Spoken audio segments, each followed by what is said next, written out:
domandando che cosa fare. L'aneddoto che ho raccontato è molto bello, trovavo una scatolina di una drum machine molto elementare, soltanto 8 suoni, faceva appunto questi piccoli suoni soltanto ed era anche rotta, non funzionava molto bene, quindi lei ha aperto la scatola e ha trovato che i sensori erano collegati con dei fili molto molto lunghi.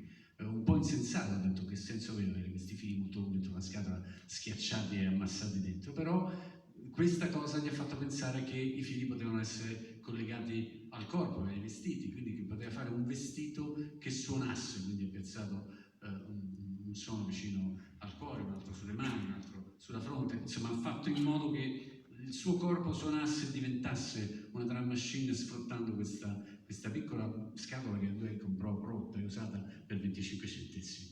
E ha detto questo è ancora parte dello spettacolo che lei sta facendo a Washington DC, ha detto rimarrà per un anno, parte il 23, apre il 23 di settembre e rimarrà per un anno a Washington, quindi chiunque anda a Washington lo può vedere.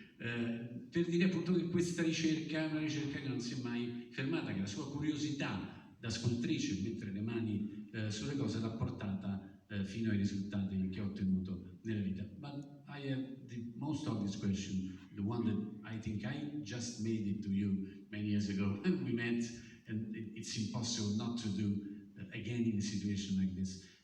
You were able to mix the avant-garde and the research and your creativity to mix it with the big, huge, incredible success that was O Superman. That was electronic in any possible way. Also, the voice was modified by the technology, but at the same time was perfect pop because it went up in the charts and everybody understood or thought to understand what you were doing at that moment. So why do you think that many of the electronic music people think is difficult or it's hard to understand? And why and how do you think as a woman, why do you manage to make it pop at that time? And sorry for my English. Quindi gli ho chiesto, il successo più grande che lei ha avuto è stato Superman, che come voi sapete è stato un pezzo che è andato in classifica un po' dovunque nel mondo ed era un pezzo completamente elettronico, anche la voce era filtrata dall'elettronica. Gli ho chiesto perché secondo lei la gente, noi tutti, pensiamo che l'elettronica sia quasi necessariamente qualcosa di più complicato, di più difficile da capire, mentre lei è stata in grado di tradurlo in una cosa pop e perfettamente comprensibile a tutti. You know, it was not so much because it was electronics, it was because of the story. The story, it was a story of what it's like to live with electronics, live with huge machines in cities that almost feel like machines. What does technology do to our lives? That was what that song is about. And it's about the failure of electronics to protect you, really. I wrote that song at the invasion of Iran in 1980, and the U.S.